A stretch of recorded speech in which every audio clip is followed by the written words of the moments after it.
So today I had a 1 year, 1 month old, 10-kilo kid that was in for hypospadias repair. He's a previously healthy kid, didn't have anything significant in his preoperative assessment, and didn't have any markers for a difficult airway. Some special considerations for this case. So he's of the pediatric population. So one major change is typically for the induction, you do a gas induction with sevoflurane, and then once they're off to sleep and still breathing spontaneously, you then get your IV. One risk with that is that they could have bronchospasm from the gas induction, and you also won't have IV access at that point. Other considerations include cooperation of the patient, so when you're trying to put them to sleep, as well as dosing of drugs and tube sizes. Another consideration for pediatrics is that they're at high risk of laryngospasm when you're extubating, so you typically extubate deep. So they're just breathing spontaneously at that point, but still anesthetized, and so they're at their lowest risk of laryngospasm at that time. Other considerations for them will be postoperative nausea and vomiting, as well as pain control. So the plan for this patient, like I said, to do the gas induction, get an IV, give propofol, an opioid, and rocuronium, and intubate after that. For postoperative pain, he'll get a caudal block, and then at the end, or with fluids, we'll follow the 4-2-1 rule and extubate at the end when he's still deep. Monitor-wise, we put on a blood pressure cuff. We monitored SATs, had EKG leads, and a temperature probe.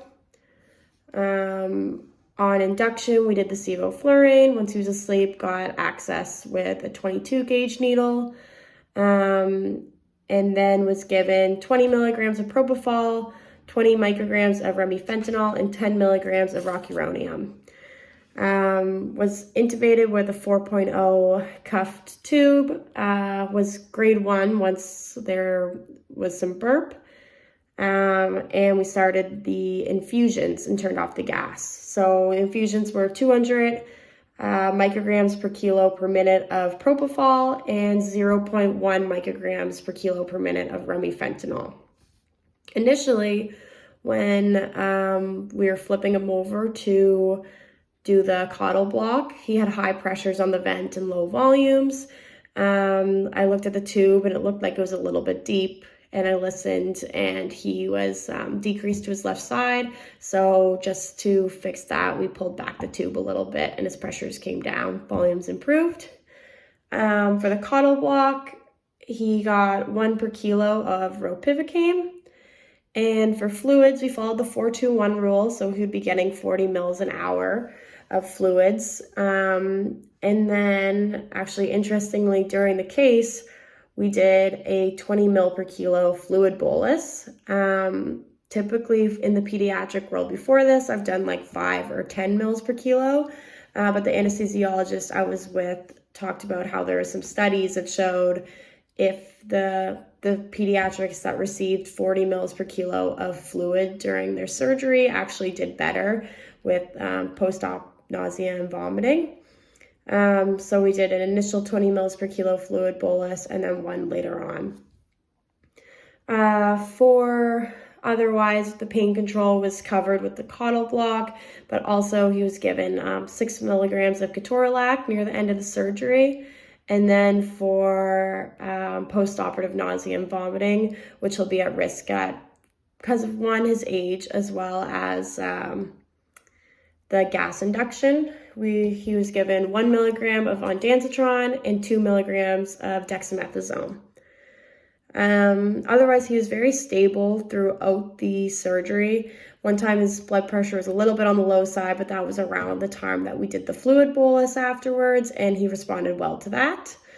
And he was given Sugamadex at the end, and we flipped him over. So first we decreased the infusion of propofol to 100 mics per kilo per minute, and turned on the sevoflurane to 2%.